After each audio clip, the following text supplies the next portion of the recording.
Hi, my name is Ann Kent. I'm a registered dietitian nutritionist and the owner of Peas and Happiness. Today we're going to talk about how to mince garlic.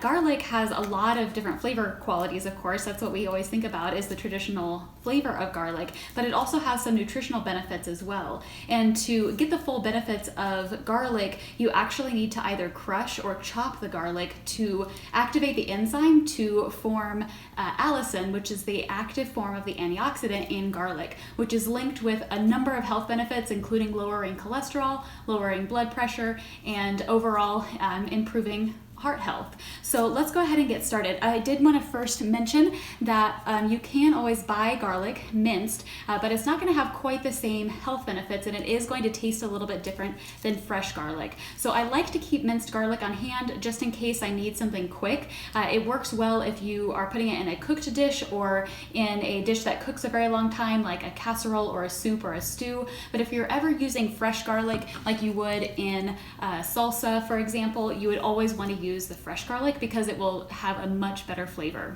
So there are two ways that you can mince or crush garlic. One is a garlic press. So when you have the bulb of garlic, you will actually tear apart the individual cloves. All of the excess papery parts here are not edible, so we'll get rid of all of those. You can see that it gets a little bit messy. So this is an individual clove of garlic, and that's what we would put in our garlic press. So in the garlic press, you can simply put it in there with the peel on and then crush it. You have to actually use some force, but you can see that that will crush your garlic.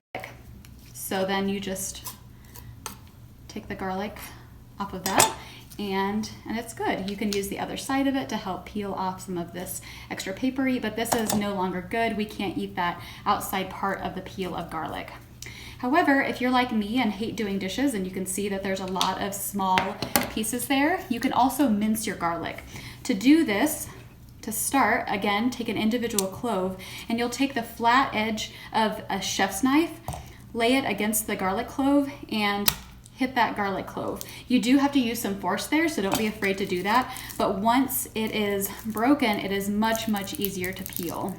So we'll just peel that papery outside off first, and then we'll trim the top of the garlic clove and discard that. And then we'll mince the garlic by slicing it lengthwise into as thin of slices as you possibly can.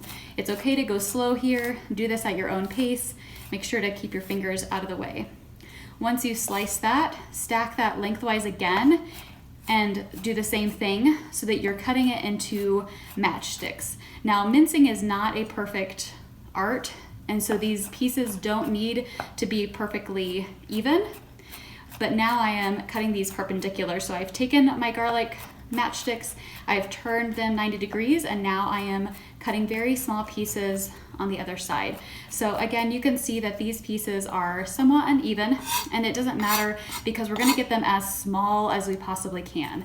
The smaller the better, because you won't have large chunks of garlic in whatever dish that you're using, and it will also have more surface area to brown if you are sauteing it and give more flavor to your dish. Now, garlic does contain fructans, which is a FODMAP food, which some people who have irritable bowel syndrome have trouble digesting, and it can cause some upset stomach. So if that is you, but you like the flavor of garlic, you can actually take this minced garlic and simmer it in olive oil to create garlic infused olive oil. So you get the flavor, but you don't have any of those fructans. As you can see, garlic is pretty sticky, so you'll want to wash your hands right afterwards, but that's how you mince garlic. It's really simple. You can start to smell the aroma, and that indicates that that enzyme has activated, and now we have that delightful antioxidant that gives us all of those great health properties. So if you have any questions, feel free to drop a comment. I would love to answer them. And other than that, we will catch you next week. Thank you so much for joining me. Bye-bye.